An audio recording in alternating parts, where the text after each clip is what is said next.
give him the attention that he deserves. He is always good. And he's right there waiting for each of us today. Stand with me. We're going to turn to the book of Proverbs. Chapter 16, the 25th verse is where we're going to start. And then I'm going to skip through the book of Psalms just a little bit. And it reads, "There is a way that seemeth right unto a man, but the end thereof are the ways of death. Thou preparest a table before me in the presence of mine enemies. Thou anointest my head with oil. My cup runneth over. O taste and see that the Lord is good. Blessed is the man that trusteth in him." In him, not us, him. Today I want to preach on the title and the subject, "No Jacket Required." You may be seated. Today I'd like to tell you a story about a dysfunctional family. A father, a mother, two brothers. And these brothers were at war with each other from the time they were conceived in the womb. And they would eventually birth two nations. One that went into the sands of time, one that is alive and well today. The divided home was riddled with deception by everyone. The deception was motivated by Isaac and Rebekah, each playing favorites with their children. Both parents were determined that their favorite son would become in charge of the family. Nobody could wait on God's time. It should have been evident to Isaac that Esau should not lead the family. And it should have been evident to Rebekah that God didn't need her scheming to help establish Jacob as the head of the family. Both parents and the kids decided to guarantee their own wishes by deceiving each other. And a family built on deception will inevitably become a divided family. Right. Esau was Isaac's favorite. Esau became a skillful hunter and an outdoorsman. And Scripture states that Esau was born a hairy baby and he became a hairy man. It stayed that way. Jacob was Rebekah's favorite. He was born trying to get out first, and he would continue trying to take things that was not his. Jacob's name meant deceiver and heel grabber. And these boys, they were raised around men who loved God and that served God. Abraham was still alive when these boys became teenagers. Isaac could tell the stories of the goodness of God all of his life. They had plenty of instruction. Esau never absorbed and never learned to appreciate the godly heritage and anything that God had provided for him. He never learned to appreciate it. Jacob was stubborn and was not patient. And it would take many lessons before he learned of the goodness of God and the heritage that had been passed down to him. Esau was a godless man, and this would bring heartache and a lot of regret into his life and into his parents' life. When the Jews talk about the great ancestors of their lineage, they talk about Abraham, Isaac, and Jacob. They skip over Esau. Esau left the God of his father and his grandfather by the side of the road. He didn't need him. He didn't want him. But that didn't bother him because he found a great replacement for him. He decided he was going to be godless. He had no use for God. But Hebrews 12 and 16 warns us, make sure that no one is immoral or godless like Esau, who traded his birthright as the firstborn son for a single meal. Scripture instructs us that Esau lived by his feelings and he saw no further into the future than what was directly in front of him. One day after he'd been out hunting, he came in and he was hungry, starving, and he begged Jacob for a bowl of soup. But Jacob knew Esau's weakness, and he took advantage of the opportunity.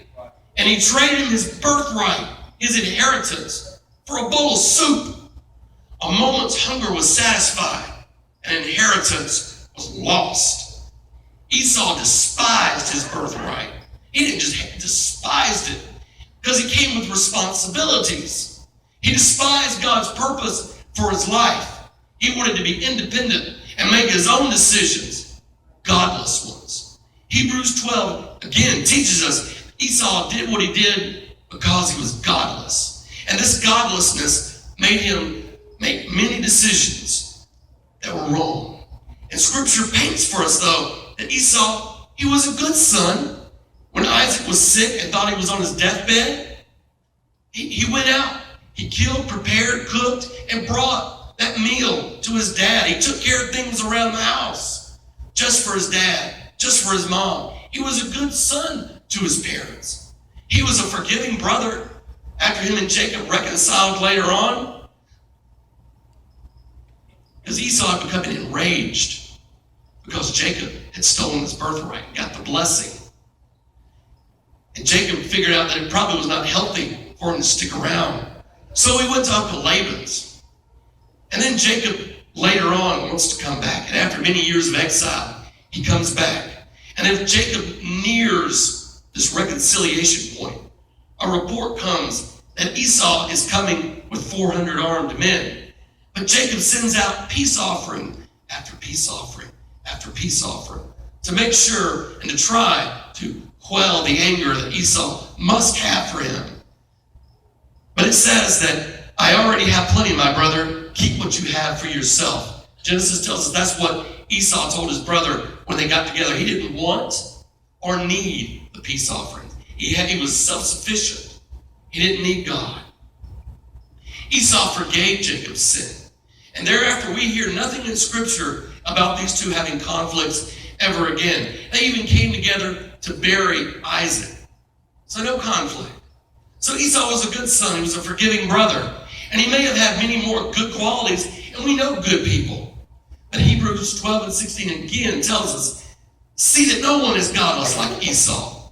And what made Esau godless? Because he chose not to have God in his life. He just turned his back on God. He was a nice pagan. But he lived his life completely without God. Immoral. Isaac built altars. Jacob built pillars. But Esau never prayed to God. The Bible tells us he never sought God's will for his life. He never looked to God for, what do you want me to do with my life? For your opinion. He lived his life as a self-sufficient man. He did quite well for himself. He didn't need Jacob's gift. And he thought that he didn't need God either. Where is he today? We don't hear anything about Esau in any lineage, anywhere. Esau's godlessness led him to many grief in his life and to grief in his parents' life. He made the wrong choices when it came to who he was going to marry. He looked at women and they pleased his eye and they satisfied his need and he married them. But they were godless, heathen women. And because he was godless, he traded that birthright. He robbed himself of what God wanted him to do. And the worst problem for the godless is that they have no future and they have no hope. The Bible tells us in 2 Samuel 23:6, but the godless are like thorns to be thrown away, for they tear the hand that touches them. Job 18:13 through 19 reads, the same happens to all who forget God. The hopes of the godless evaporate. Their confidence hangs by a thread. They are leaning on a spider's web. They cling to their home for security, but it won't last. They try to hold it tight, but it will not endure.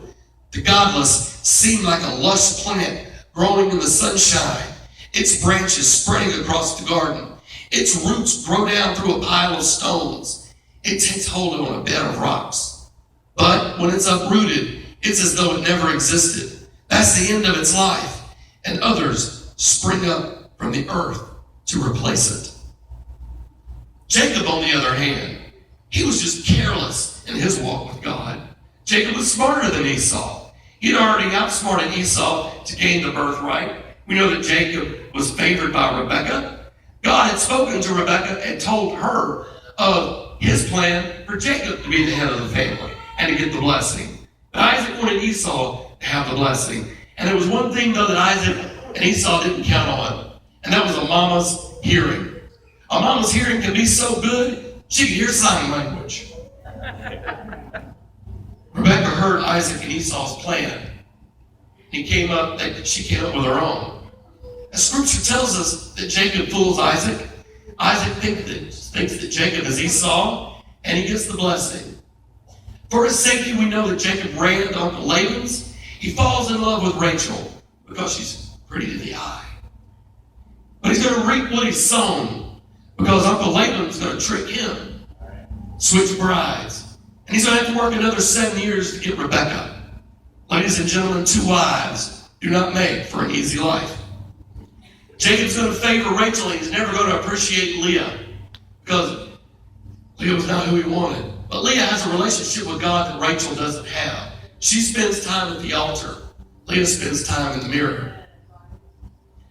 But Jacob's going to outsmart Laban one last time, and that is with his ability to breed livestock. And Jacob leaves Uncle Laban's. And Uncle Laban is mad, but God's going to intervene. We know about Esau's pursuit and eventual forgiveness. And it's going to take a wrestling match in the desert with God before Jacob finally decides he's going to change.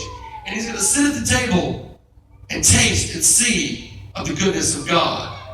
And he's finally going to see that he needs to let God bless him and God's timing instead of his own. And he's going to get a new name, Israel. But he's going to get a new walk. And it's going to come with a limp. Because it's going to remind him that he's been marked. But it's going to remind him who's in control. And his eyes are finally going to be opened to God's will and God's plan. Because Jacob was dirty and smelly and not dressed right before he came to God. But God cleaned him up, redressed him, fixed his wounds, cleaned up his smell, and blessed him. As I held this invitation in my hand, I shook my head in disbelief. This couldn't be the right place. After all, I couldn't be welcome here. I've been given this invitation several times by many different people. And I finally decided to see what this place was all about. This just couldn't be the right place, though. Quickly, I looked at the invitation. I had my hand, and I scanned past the words, said, "Come as you are. No jacket required." I looked at the location. I read the address. Yep, I'm at the right place. And I looked through the window, and I saw a room full of people whose faces seemed to glow with joy. They were all neatly dressed, adorned in wonderful clothes, seemed very clean, and they dined with an exquisite meal in front of them. Ashamed, I looked down at my own tattered and torn clothing, covered in stains. I was dirty. In fact, I was filthy. And a foul stench consumed me. I couldn't shake the grime that hung to my body. As I turned around to leave, the words from the invitation seemed to jump out at me. "Come as you are. No jacket required." So I decided to go inside and give it a shot. Mustering up all the courage I had, I opened the door. I walked up to the man behind the podium. "Your name, sir?" he asked with a smile. "Derike Saucier," I mumbled, without looking up. I put my hands in my pockets to hide the stains that were on them. He didn't seem to notice the filth that was covered on them. And he continued. He said, "Well, very good, sir. A table is reserved in your name. Would you like to be seated?" I couldn't believe what I heard. A grin broke out on my face. And I said, "Well, yes, of course." He led me to a table, and sure enough, there was a place card there with my name, written in deep, dark red letters. And as I browsed over the menu, there were things on it like peace, joy, blessings, confidence, blessed assurance, hope, love, faith, and mercy. And I realized real quick, this was not any ordinary restaurant. And I flipped through the menu to look at the front, and it read, "God's Grace" was the name of this place. The man returned and said, "I recommend the special of the day. And with it comes heaping portions of all the things on this menu." You gotta be kidding, I thought to myself. You mean I can have all of this? Well, what is the special of the day? I asked with excitement ringing in my voice. "Well, salvation." "I'll take it," I I said with excitement. A sick, painful jerk echoed through my belly, and tears filled my eyes. And between my sobs, I said, Mister, look at me. I'm dirty, I'm nasty, I'm unclean, and I'm unworthy of such things. I'd love to have all this, but I just can't afford it. The man smiled at me and said, Sir, your check's been taken care of. A gentleman over there. He said, pointing to the front of the room, his name is Jesus. And turning, I saw a man whose very presence filled the room. And I walked over to him and I whispered, I said, Sir, I'll wash the dishes. I'll sweep the floor. I'll take out the garbage. I'll do anything to repay you for all of this. But he opened his arms and he smiled. He said, Son, all of this is yours. All you have to do is come to me. I'll clean you up if you ask me. I'll take away the stains. It's all done. If you'll allow me to, I'll let you feast at my table. Your table is reserved. It's in your name. All you have to do is accept the gift that's before you. Have you been to God's grace? Yeah. There's a table reserved in your name. Here's the invitation. Come as you are. No jacket required. Come and dine at this altar. You don't have to have a jacket. You've got the invitation. Just don't stay as you are and don't leave as you are. Your salvation doesn't hang on a family tree, because it doesn't matter who your mama is. It don't matter who your daddy is, who your grandfather is, if you're fourth generation Pentecostal, or if you just walked in for the very first time. It's between you and it's between Jesus. Do you know Jesus Christ personally? Because salvation hangs on the tree that Jesus Christ died on. Because you and I must come face to face with Jesus. Come and dine. No jacket required.